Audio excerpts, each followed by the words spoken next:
Shipping sector के PSU stocks ने दमदार नतीजे दिखाए हैं। Mazagon dock, GRSC, Cochin shipyard जैसी कंपनियों ने इस Q1 में दमदार नतीजे दिखाए हैं। अगर प्रॉफिट की बात करें तो 15% से 120% तक की बढ़त इनके मुनाफे में देखने को मिली है। यानी कि जीआरएससी ने लगभग 15% की प्रॉफिट में ग्रोथ की है Y-on-Y बेसिस पर, और मझगांव डॉक की बात करें तो 120% की ग्रोथ है, सेल्स में ग्रोथ है, पर उसके बावजूद भी इन शेयरों के अंदर गिरावट थमने का नाम नहीं ले रही है। अगर हम बात करें तो जीआरएससी का शेयर 2850 रुपए से गिरता गिरता 1950 पर आ गया, यानी कि हायर लेवल से 30% की करेक्शन दिखा चुका है। मझगांव डॉक जो शेयर 5860 रुपए के हाई पर था, आज लगभग 5000 रुपए के आसपास कामकाज कर रहा है। और यहीं अगर हम कोचिन शिपयार्ड की बात करें, 2900 रुपए पे कामकाज करने वाला शेयर 2200 रुपए पर आ चुका है। यानी कि इन शेयरों की हायर लेवल से अच्छी खासी धुलाई हो चुकी है।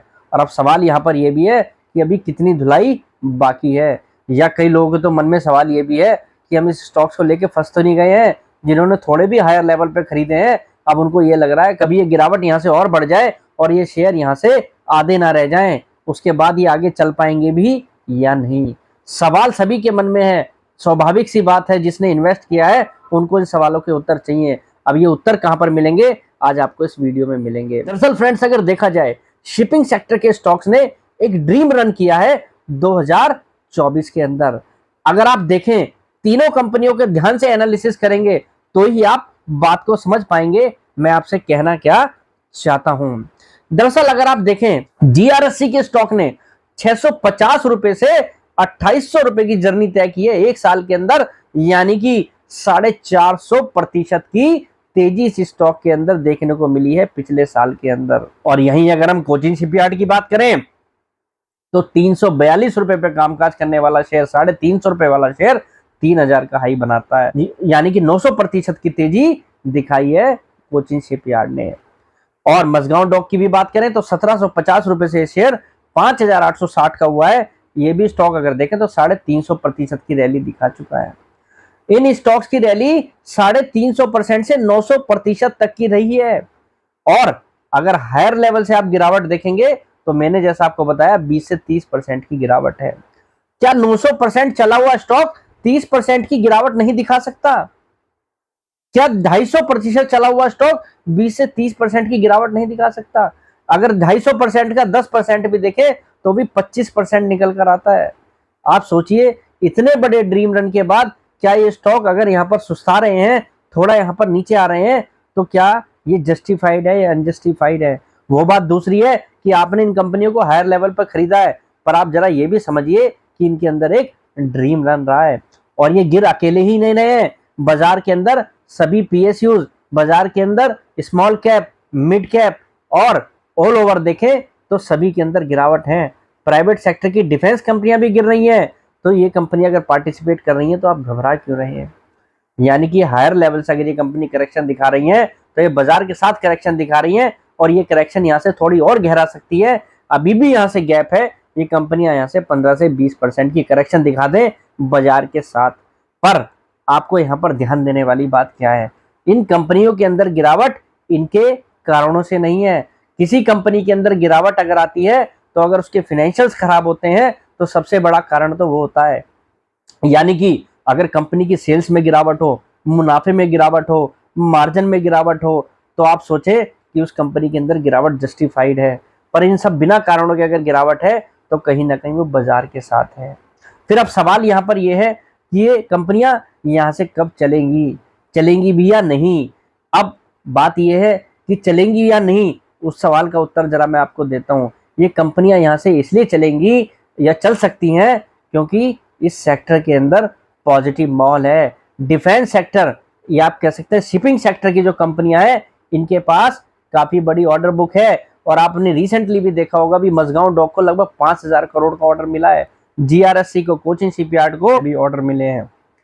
और गवर्नमेंट इस सेक्टर पर फोकस कर रही है। शिपिंग सेक्टर के लिए गवर्नमेंट के पास काफी बड़े प्लान हैं। काफी बड़ा कैपेक्स इस सेक्टर के अंदर होना है। अभी तो इनकी स्टोरी शुरू हुई है, इनके अंदर अभी आपको और ऑर्डर आते हुए दिखाई देंगे। यानी कि सेक्टर के अंदर पॉजिटिव आउटलुक है इंडिया के हिसाब से और ग्लोबल के हिसाब से भी। भारत की कंपनियां अब आपको जो है शिपिंग सेक्टर के अंदर आगे री रेट होती हुई दिख सकती हैं। अपने साइज के हिसाब से भी इन कंपनियों को भारत की गवर्नमेंट भी चाहती है कि इनका साइज बड़ा हो और ये कंपनियां जो है अपने मार्केट कैप को बढ़ाएं। तो निश्चित रूप से आप ये भी समझिएगा कि ये टाइम अभी करेक्शन का है। जिस तरीके से सेक्टर के अंदर पॉजिटिव आउटलुक है, इस सेक्टर के अंदर ये कंपनियां वेल परफॉर्म कर रही हैं, इनकी री रेटिंग आगे भी होने के चांसेस है। गिरावट के कारण थोड़े हैं पर बढ़ने के कारण काफी ज्यादा है। तो एक बात तो आपको समझनी होगी, ये गिरावट टेम्परेरी है, बाजार जब घूमेगा ये कंपनी आपको फिर से परफॉर्म करती दिखाई देंगी। तो यहाँ पर जो भी लोग बाग, जो भी इन्वेस्टर शिपिंग सेक्टर की कंपनियों के अंदर इन्वेस्टेड हैं, अगर हायर लेवल पे उन्होंने इन्वेस्ट किया है और उनके पास अगर अभी पैसे नहीं है इन्वेस्ट करने के लिए इस गिरावट में, तो आपको कतई घबराने की मुझे लगता है जरूरत नहीं है। जब तक इन कंपनियों के फाइनेंशियल स्ट्रॉन्ग हैं, कैपेक्स इस सेक्टर के अंदर स्ट्रॉन्ग है, डिमांड आउटलुक पॉजिटिव है और कंपनियों के फाइनेंशियल्स फंडामेंटल सब कुछ पॉजिटिव दिख रहे हैं। और अगर आप मैनेजमेंट के हिसाब से भी कंपनी को देखें तो जिस हिसाब से मैनेजमेंट बता रहा है कि आने वाले 1.5-2 साल इनको पॉजिटिव आउटलुक दिख रहा है ऑर्डर बुक के अंदर भी, तो आपको बिल्कुल भी घबराने की जरूरत यहाँ पर नहीं है। गिरावट आएगी, गिरावट और बढ़ सकती है, उस गिरावट में आप ले पाए या न ले पाए वो बात दूसरी है, पर यहाँ पर बेचकर निकलने का कोई औचित्य नहीं है जिस हिसाब से इनके फाइनेंशियल फंडामेंटल स्ट्रॉन्ग है। तो मेरी बात को आप जरा गांठ मारकर सुनिएगा कि मैं आपसे ये कहना चाहता हूं, शिपिंग सेक्टर की कंपनियों के अंदर जो गिरावट आ रही है ये एक टेम्परेरी फेस है। अगर तेजी देखने का दम रखते हो तो गिरावट देखने का भी दम रखो, क्योंकि ये शेयर मार्केट है, यहाँ पर कोई भी चीज एक लय में नहीं चलती। अगर आप सोच रहे हैं कि आपका स्टॉक सिर्फ बढ़ता रहे, ऐसा पॉसिबल नहीं है। अर्निंग के बाद अगर किसी चीज में गिरावट है, बाजार के साथ अगर गिरावट है, तो कोई घबराने वाली बात नहीं है। जिस दिन अर्निंग घटेगी उस दिन आप बेच सकते हैं, पर अर्निंग से पहले आपको घबराने की जरूरत नहीं है, क्योंकि कंपनियों के मुनाफे सेल्स चीख कर ये बता रही हैं कि इनकी आगे भी री रेटिंग हो सकती है, क्योंकि प्रॉफिट में शानदार ग्रोथ है। जिस कंपनी के प्रॉफिट में ग्रोथ है तो उसके शेयर प्राइस में भी ग्रोथ दिख सकती है।